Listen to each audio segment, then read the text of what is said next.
Okay, so in this video I'm going to talk about the TGfu model and how it's benefited coaches and schools over the past few years. So basically in the early 80s, Rob Thorpe and Dave Bunker decided that we need to find a new way of coaching and teaching in schools due to the fact that the amount of people we had in sports and playing in school sports didn't really benefit us any more than it used to. This was down to the fact that a lot of people dropped out due to not enjoying the sport or deciding that there's other things more beneficial.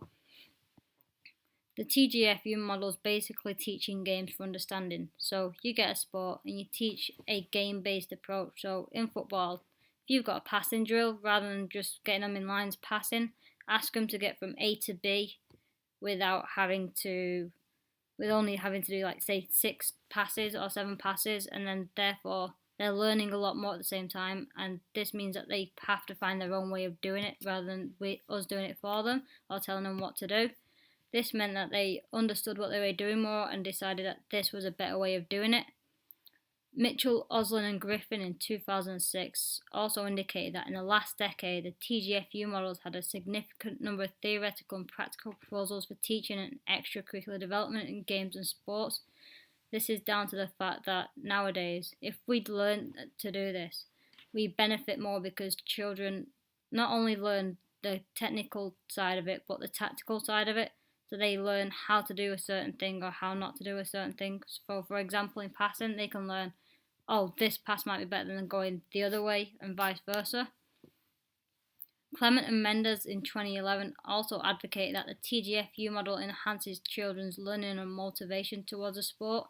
This is down to the fact that they get more time to do a sport rather than just sitting around waiting, deciding, oh, it's my goal now, and then not learning what they need to do because they're too busy talking to their friends.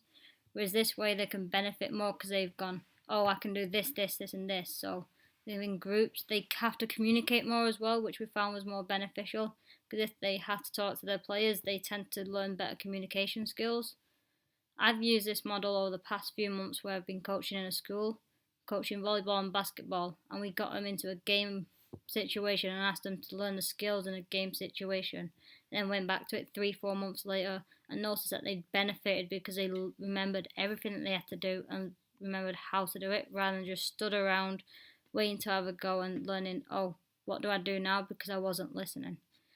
I reckon that if this model carried on more, we'd have more people in sports because they'd enjoy learning how to do a sport rather than thinking, oh, that sport's boring, I don't want to do it. One of the downsides to this is often parents will go and find a club where they look at the sport and go, oh, that looks like a good practice because they're stood in lines doing things, and it looks more structured, whereas a TGfu model doesn't look structured. The session's often just children running around having fun playing games.